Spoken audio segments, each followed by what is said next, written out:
जय हिंद विद्यार्थियों, आप सभी का स्वागत है क्लास 10th साइंस की क्लास। उम्मीद है कि आप लोग इस ठंड के मौसम में आप लोग स्वस्थ होंगे और अच्छे होंगे और अपना पढ़ाई कर रहे होंगे। सभी को पता है, मैं क्लास में बार बार कहता हूँ कि ये प्रकृति है।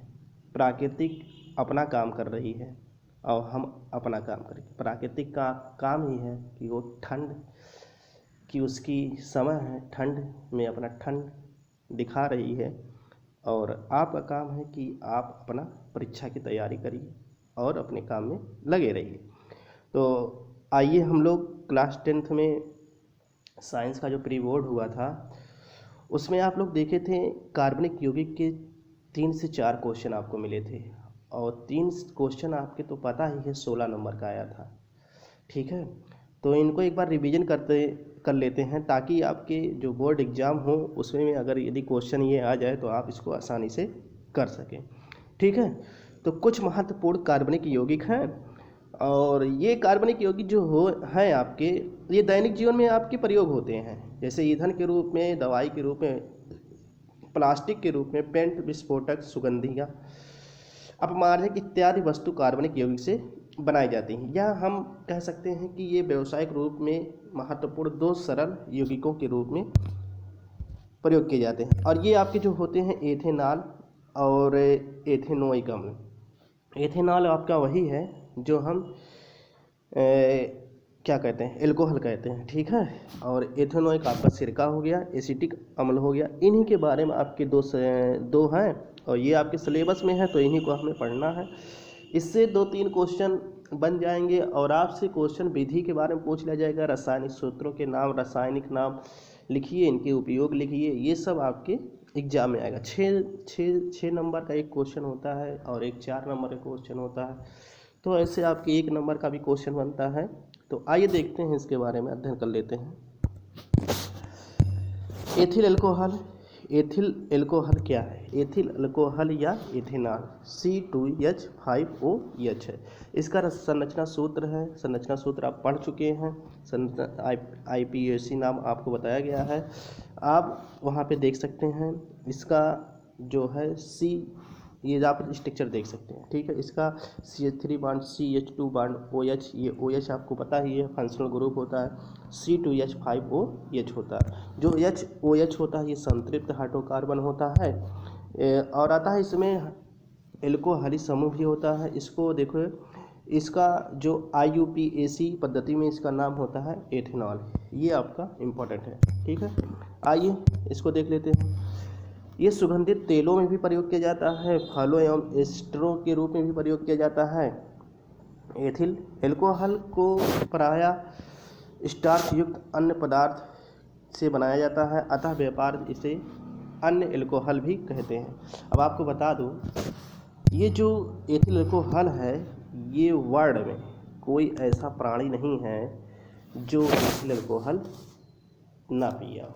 एक छोटा सा बच्चा भी एथिल अल्कोहल को ग्रहण किया है, करता नहीं, किया है उसको। जब अब आप जान लीजिए, जब कोई किसी को सर्दी हुई होती है या कफ जमा होता है या कुछ भी हुआ रहता है तो डॉक्टर लोग क्या कहते हैं, उनको दवा देते हैं ना। जो दवा देते हैं, सिरप देते हैं, उसमें एथिल अल्कोहल की मात्रा पाई जाती है। कहने का मतलब यही है कि एथिल अल्कोहल आप लोग ग्रहण करते हैं। ठीक है, हम लोग जितने लोग बीमार हुए होंगे उनको पता ही होगा कितना मज़ा आता है पीने में। ठीक है, तो एथिल अल्कोहल को बनाने की विधि जो है आपका, एथिल ब्रोमाइड से क्रिया करा सकते हैं, एथिल क्लोराइड से क्रिया करा सकते हैं, एथिल आयोडाइड से क्रिया करा सकते हैं।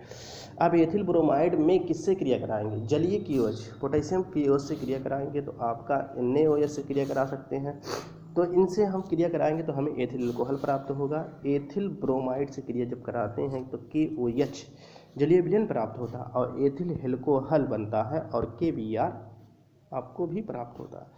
ठीक है, एथिल एसीटेट क्या होता है? एथिल एसीटेट अगर इससे क्रिया कराएं तो अम्ल या क्षार की उपस्थिति में एथिल एसीटेट की जल से अब क्रिया कराने पर फलस्वरूप एथिल अल्कोहल प्राप्त होता है। अब यहाँ पे देखिए, एथिल एसीटेट का फार्मूला होता है CH3COO C2H5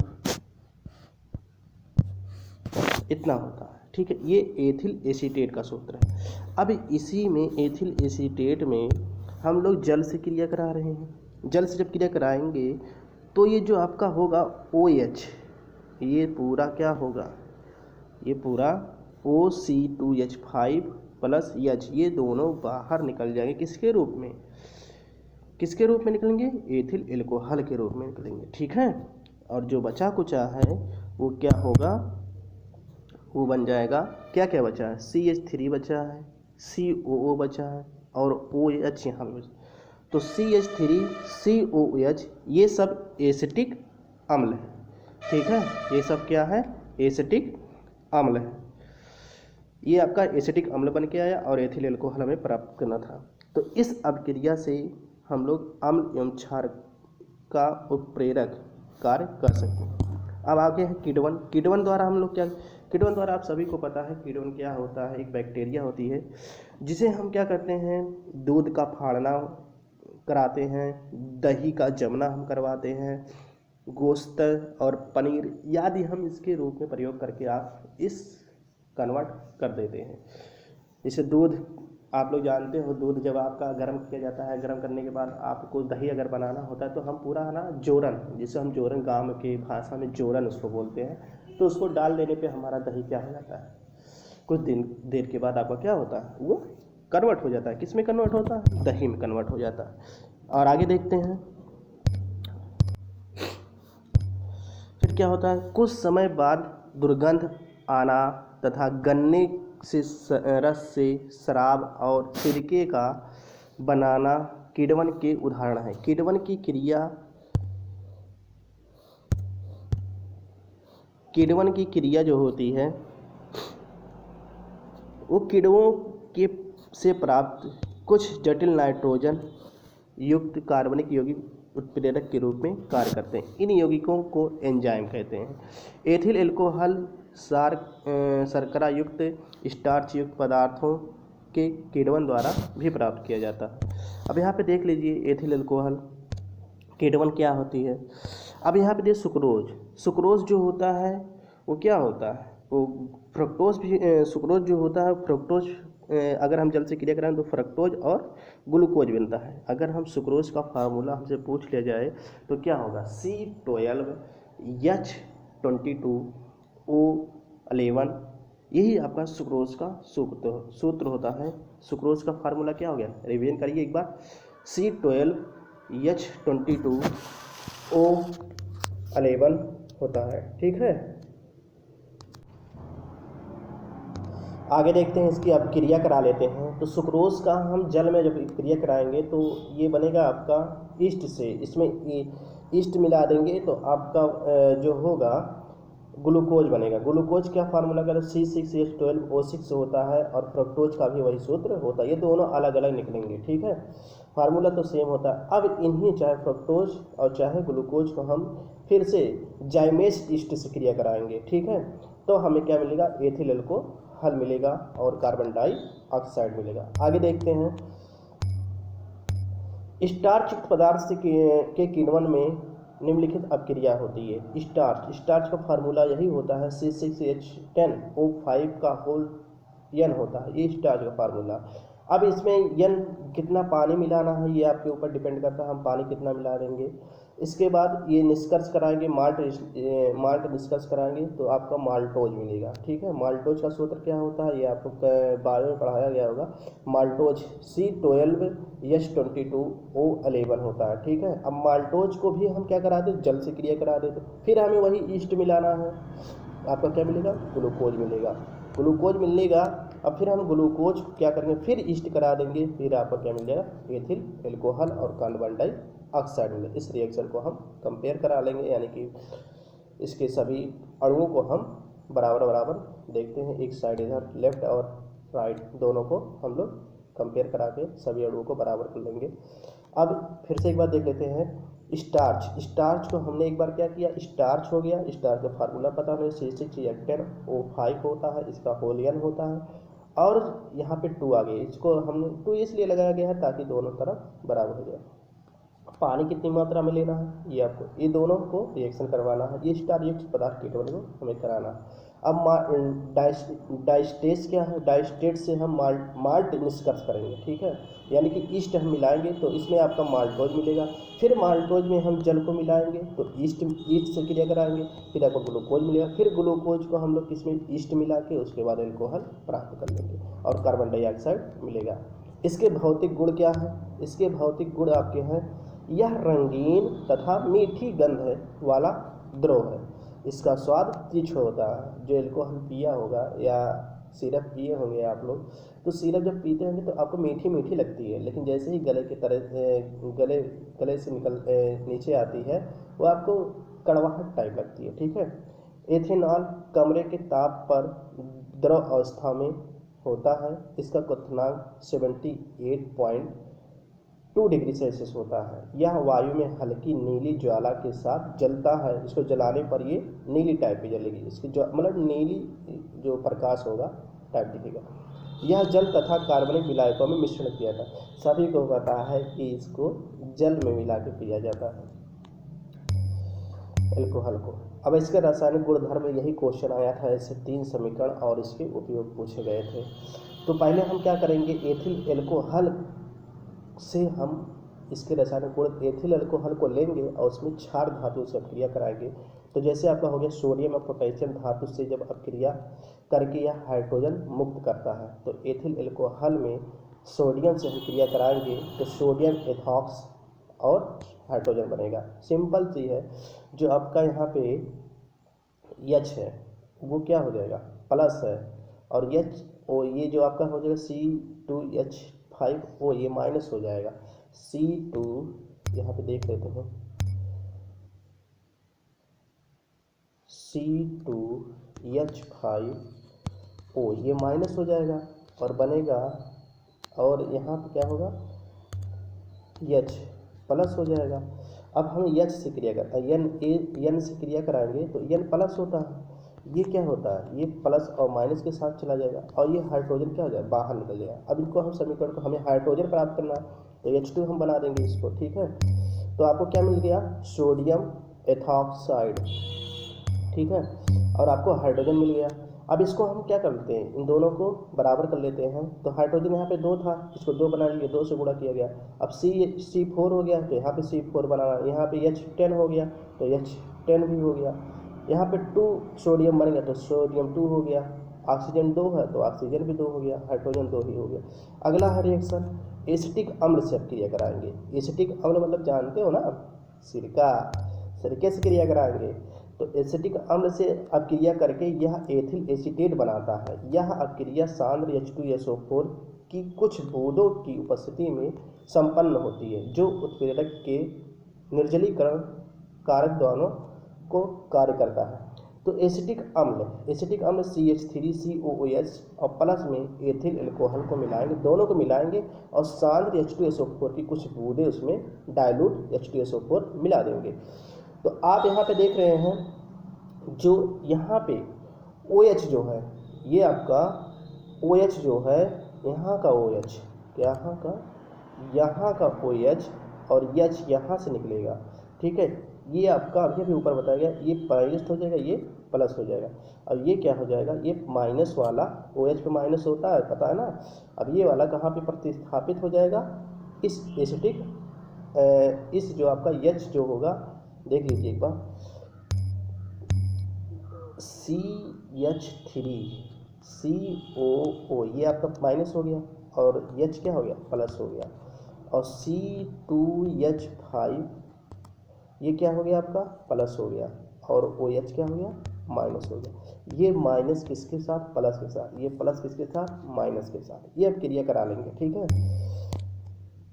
तो आपको क्या मिलेगा, एथिल एसीटेट मिलेगा और OH मिलेगा, ठीक, जल मिल गया।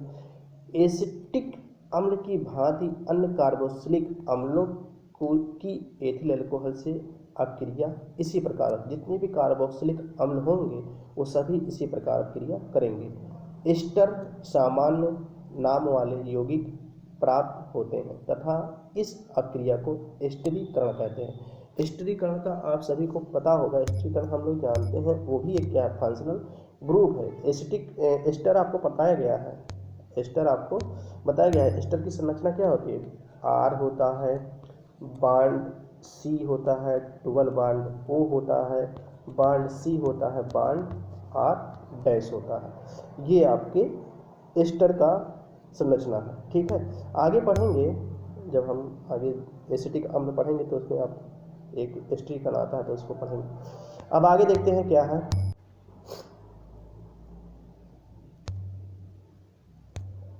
आगे देखते हैं, अगला रिएक्शन है थर्ड वाला। तो सल्फ्यूरिक अम्ल यानी कि डाइल्यूट सल्फ्यूरिक अम्ल, डाइल्यूट H2SO4, ठीक है, या कंसंट्रेट सल्फ्यूरिक एसिडेट।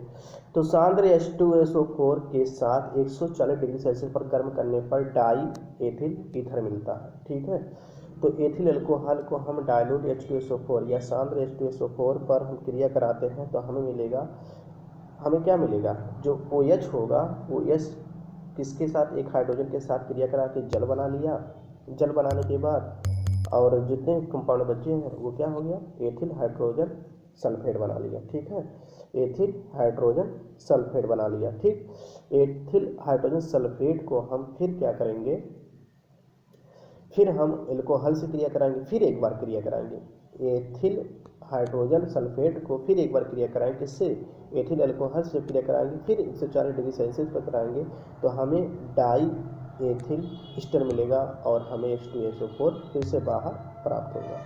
ठीक है, आगे देखते हैं। सांद्र H2SO4 के साथ 160 से 70 डिग्री सेल्सियस पर गर्म करने पर इसका निर्जलीकरण हो जाता है, यानी कि जल खत्म हो जाता है और हमें एथिलीन प्राप्त होता है।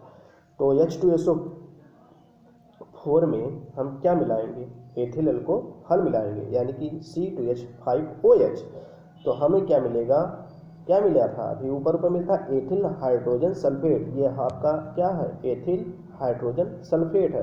ठीक, और हमें जल मिल गया। अब इसको हम 160 से 170 डिग्री सेल्सियस पे जब गर्म करेंगे, किसको, एथिल हाइड्रोजन सल्फेट को जब 160 से 170 डिग्री सेल्सियस पर गर्म करेंगे तो हमें एथिलीन मिलेगा और हमारा जल क्या हो जाएगा, समाप्त हो जाएगा और हमें क्या मिलेगा, H2SO4 मिलेगा। ठीक है, समझ में आ रहा है, अगर समझ में नहीं आएगा तो बताइएगा। ठीक है, अब आते हैं एथिल एल्कोहल के उपयोग। एथिल एल्कोहल के कुछ उपयोग हैं, जैसे यह सभी एल्कोहल के पेय पदार्थ का एक महत्वपूर्ण अवयव। पेय पदार्थ का मतलब यही तो है, पेय पदार्थ हो गया आपका, जैसे आपके जितने भी शराब होते हैं, आपका विक्सी हो गया, P7 हो गया, रॉयल हो गया, रॉयल स्टी बोलते हैं उसको, और वोक्टा बोलते हैं, वोक्टा का नाम सुने हो ना, 4 बोतल वोक्टा काम भाई रोज का, ये आप लोग सुने ही होंगे, गाना भी है। तो उसमें आपका क्या है, एक महत्वपूर्ण अवयव होता है। ठीक है, ये सब आपके जितने भी शराब होते हैं उसमें एल्कोहल के रूप में भी प्रयोग किया जाता है। एथिल एल्कोहल को अनेक कार्बनिक पदार्थों के विलायक के रूप में प्रयुक्त किया जाता है। ठीक है, फिर यह एक अच्छा विलायक होने से इसका प्रयोग टिंचर, आयोडीन, कफ सिरप, अभी आपको बताया कफ हो गया, ये अच्छा है, ये आपकी सेहत के लिए भी अच्छा है। जब लोग बीमार उमार पड़ते हैं तो सिरप पूरा पीते हैं, टॉनिक जैसे औषधियों में काम लाया जाता है।